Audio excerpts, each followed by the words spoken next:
Good morning students. गद्य में हम आपको पढ़ा रहे थे। लेसन हमारा चल रहा था स्मृति, जिसका जीवन परिचय हमने आपको पढ़ा दिया था। श्री राम शर्मा जी का जीवन परिचय हम पढ़ चुके हैं और उनके द्वारा लिखित कहानी भी स्मृति हमारी आधी हो चुकी थी। अब तक हमने पढ़ा था कि किस प्रकार दो भाइयों को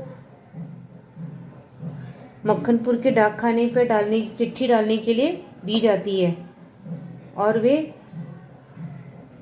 चिट्ठी डालने के लिए चल देते हैं। तो रास्ते में क्या होता है, रास्ते में उनके डाकखाने जाने वाले रास्ते में बीच में एक कुआं पड़ता है और उस कुएं में उनकी जो चिट्ठियां होती है वो नीचे गिर जाती है। तो अब वो दुविधा में रहते हैं कि वो किस प्रकार इन चिट्ठियों को निकालें। अगर वो निकालेंगे नहीं तो उनके भाई साहब की डांट का उन्हें डर था कि वो हमें बहुत पीटेंगे। तो इसी भय से उन्होंने निश्चय किया कि जो उस कुएं में चिट्ठियां गिर गई थी, जबकि उस कुएं में एक जहरीला सांप था, कि उस कुएं से हमें उन्हें किसी भी तरह से उस चिट्ठियों को हमें निकालना है। उसके आगे की स्टोरी अब स्टार्ट करेंगे। दृढ़ संकल्प से दुविधा की बेड़ियां कट जाती हैं। मेरी दुविधा भी दूर हो गई। कुएं में घुसकर चिट्ठियों को निकालने का निश्चय किया। कितना भयंकर निर्णय था, पर जो मरने को तैयार हो उसे क्या। मूर्खता अथवा बुद्धिमत्ता से किसी काम को करने के लिए कोई मौत का मार्ग ही स्वीकार कर ले, और वह भी जानबूझकर, तो फिर वह अकेला संसार में भिड़ने को तैयार हो जाता है। मतलब उसके जो दूसरा भाई है, दो भाइयों में से जो बड़ा भाई था, वह कुएं में उतरकर चिट्ठी निकालने के लिए तैयार हो गया था। उसे पता था कि अगर वो कुएं के नीचे जाएगा तो वहां पे जो भयंकर सांप है उसे वो डस लेगा और उसकी मृत्यु निश्चित है। इतना होने के बाद भी वो हिम्मत करके उस कुएं में उतरने की कोशिश करता है। फल तो किसी दूसरी शक्ति पर निर्भर है। उस समय चिट्ठियां निकालने के लिए वे विषधर से भिड़ने को तैयार हो गया। पासा फेंक दिया था, मौत का आलिंगन हो अथवा सांप से बचकर दूसरा जन्म, इसकी कोई चिंता न थी। पर विश्वास यह था कि डंडे से सांप को पहले मार दूंगा, तब फिर चिट्ठियां उठा लूंगा। बस इसी दृढ़ विश्वास के बूते पर मैंने कुएं में घुसने की ठानी।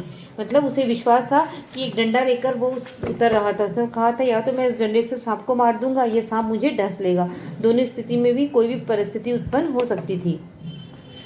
छोटा भाई रोता था और उसके रोने का तात्पर्य था कि मेरी मौत मुझे नीचे बुला रही है। यद्यपि वह शब्दों से न कहता था, वास्तव में मौत सजीव नग्न रूप में कुएं में बैठी थी। पर उस नग्न मौत से मुठभेड़ के लिए भी मुझे भी नग्न होना पड़ा। छोटा भाई भी नंगा हुआ। एक धोती मेरी, एक छोटे भाई की और एक चने वाली, दो कानों से बंधी हुई धोतियां, 5 धोतियां और कुछ रस्सी मिलाकर कुएं की गहराई के लिए काफी हुई। हम लोगों ने धोतियां एक दूसरे से बांधी और खूब खींच कर आजमा लिया कि गांठें कड़ी है या नहीं। अपनी ओर से कोई धोखे का काम नहीं रखा। धोती के एक सिरे पर डंडा बांधा और उसे कुएं में डाल दिया।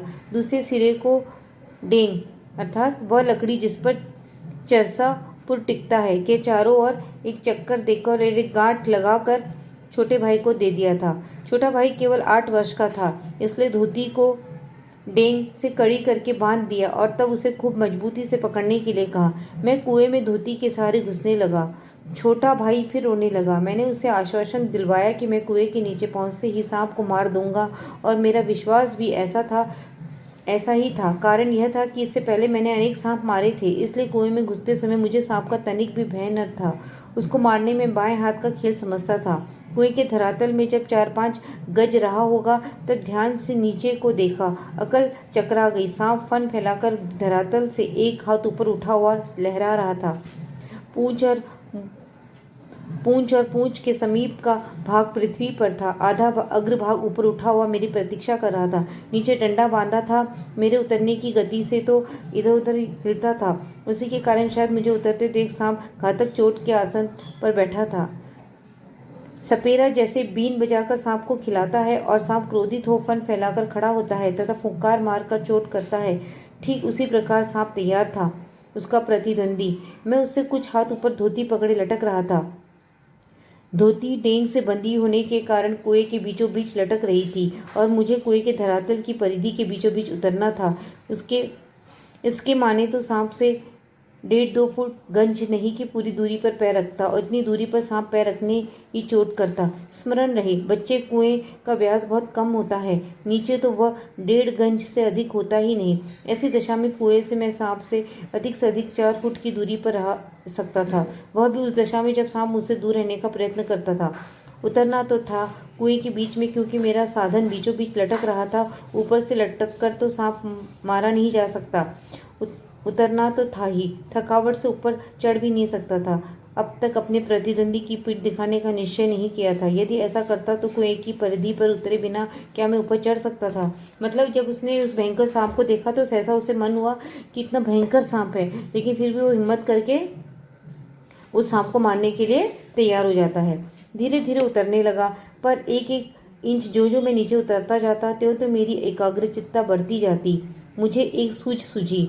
दोनों हाथों से धोती पकड़े हुए मैंने अपने पैर कुएं की बगल में लगा दिए, और दीवार से पैर लगाते ही कुछ मिट्टी नीचे गिरी और सांप ने फूं करके उस पर मुंह मारा। मेरे पैर भी दीवार से हट गए और मेरी टांगे कमर से समकोण बनाती हुई लटकी रही। पर इससे सांप से दूरी और कुएं की परिधि पर उतरने का ढंग मालूम हो गया। तनिक झूलकर मैंने अपने पैर कुएं की बगल से सटाए और कुछ धक्के के साथ अपने प्रतिद्वंदी के सम्मुख कुएं की दूसरी 1.5 गंज पर कुएं के धरातल पर खड़ा हो गया। आंखें चार हुई, शायद एक दूसरे ने पहचाना। सांप को चक्षुश्रवा कहते हैं, मैं स्वयं चक्षुश्रवा हो रहा था। अन्य इंद्रियों ने मानो सहानुभूति से अपना शक्ति आंखों को दे दी हो। सांप के फन और मेरी आंखें लगी हुई थी। वह कब किस ओर को आक्रमण करता है, सांप ने मोहनी सी डाल दी थी। शायद वह मेरे आक्रमण की प्रतीक्षा पर था, पर जिस विचार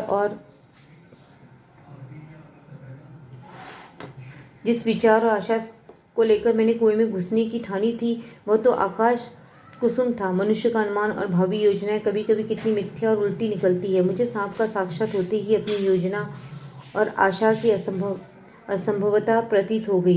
डंडा चलाने के लिए स्थान ही न था। लाठी या डंडा चलाने के लिए काफी स्थान चाहिए जिससे वे घुमाए जा सके।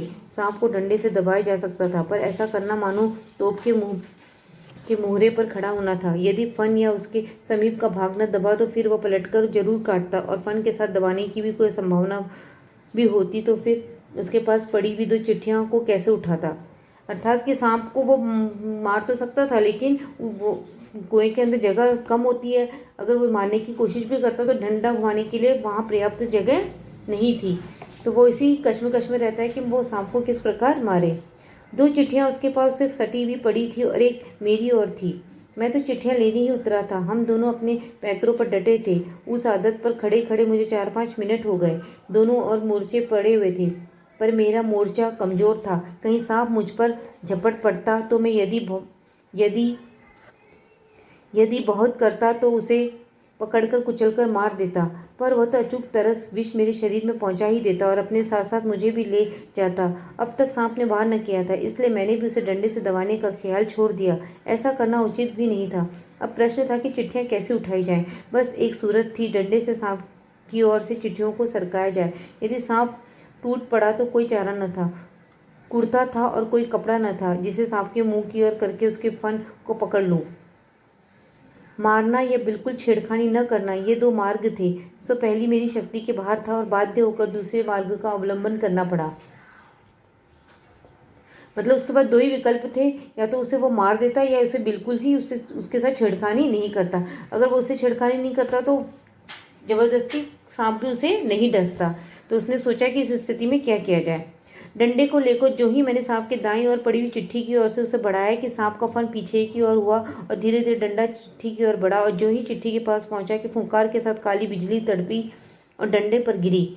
हृदय से कंप हुआ और हाथों से आज्ञा न मानी। डंडा छूट पड़ा। मैं तो न मालूम कितना ऊपर उछल गया, जानबूझकर नहीं, यूं ही बिदक कर। उछलकर जो खड़ा हुआ तो देखा कि डंडे के सिरे पर 3-4 स्थानों पर पीब सा कुछ लगा हुआ है। वह विष था। सांप ने मानो अपनी शक्ति का सर्टिफिकेट सामने रख दिया था, पर मैं तो उसकी योग्यता का पहले से ही कायल था। उस सर्टिफिकेट की जरूरत न थी। सांप ने लगातार फूंफू करके डंडे पर 3-4 चोटें की। वह डंडा पहली बार ही इस भांति अपमानित हुआ था, या शायद वह सांप का उपवास कर रहा था। उधर ऊपर फूंफू और मेरे उछलने और फिर वही धमाके से खड़े होने से छोटे भाई ने समझा कि मेरा कार्य समाप्त हो गया है। और बंधुत्व का नाता फू फू और धमाके से टूट गया। उसने ख्याल किया कि सांप के काटने से मैं गिर गया और मेरे कष्ट और विरह के ख्याल से उसके कोमल हृदय को धक्का लगा।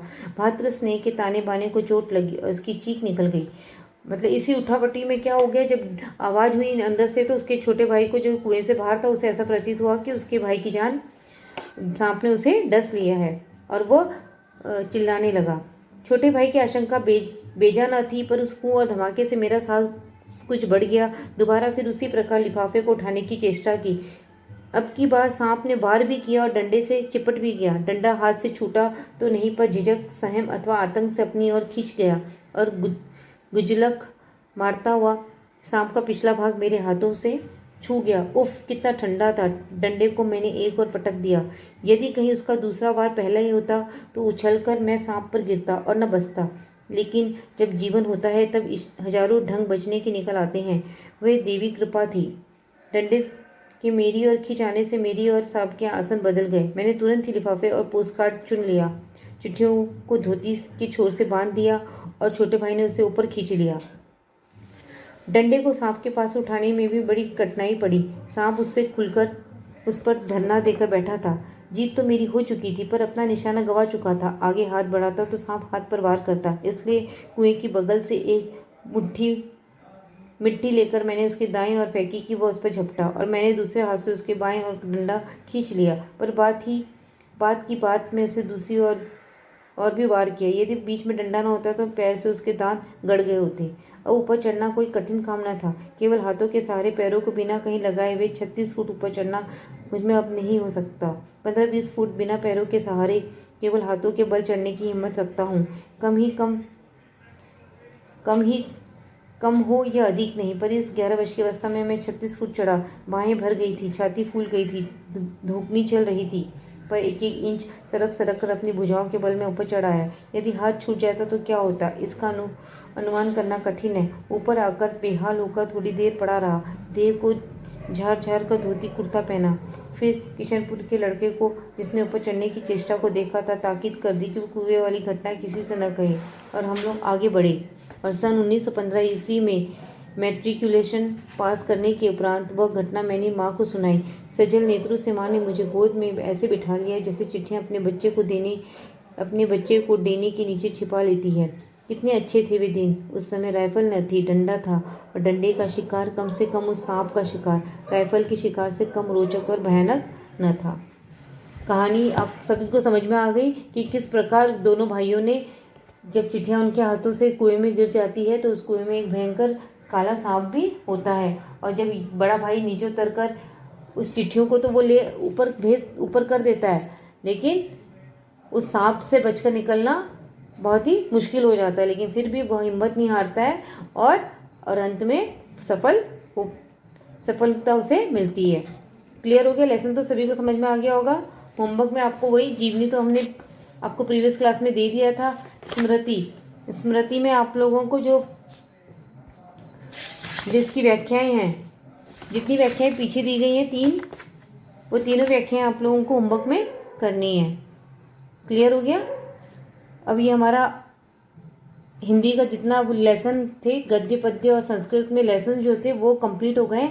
अब नेक्स्ट क्लास में हम करेंगे आपकी ग्रामर में हमने आपको दिया है विलोम शब्द, पर्यायवाची शब्द, अशुद्ध वर्तनी और संधि, है ना। ये 4 चीज़ें हमने दी हैं और ये 4 चीज़ें हम पढ़ाएंगे। अब 2 क्लास हमारी और लगेंगी, तो 12 के बाद 12 तारीख से तो आप लोगों के हाफ ईयरली स्टार्ट ही हो जाएंगे, ठीक है। और हाफ ईयरली स्टार्ट होने से पहले आप लोगों को लेसन के बीच लेसन को बहुत अच्छे से पढ़ना है और जीवनी को बहुत अच्छे से पढ़ना है, क्योंकि जो मल्टीपल चॉइस वाले क्वेश्चन है वो लेसन के बीच में और जीवनी में से ही आएंगे। इसलिए आपको जीवनी भी बड़े ध्यान से पढ़नी है और लेसन भी आपको अच्छे से पढ़ना है। और वैसे काव्य में जो व्याख्याएं हैं उस व्याख्याओं के बीच में से भी क्वेश्चंस आएंगे। ऑप्शंस तो दिए होंगे, लेकिन आप लोगों को जब आंसर पता होगा तभी तो आप टिक लगा पाएंगे। क्लियर है? क्योंकि समय बहुत कम होगा और कम समय में आपको अधिक से अधिक क्वेश्चन करने हैं, तो चीटिंग तो आप लोग बिल्कुल नहीं कर सकते हो। अगर चीटिंग के चक्कर में रहोगे तो आप लोगों का टाइम ओवर हो जाएगा, पेपर सबमिट हो जाएगा, आप दोबारा पेपर नहीं खोल पाएंगे, ठीक है। तो इसी हिसाब से वही ध्यान में रखकर आप अपनी प्रिपरेशन करेंगे। क्लियर?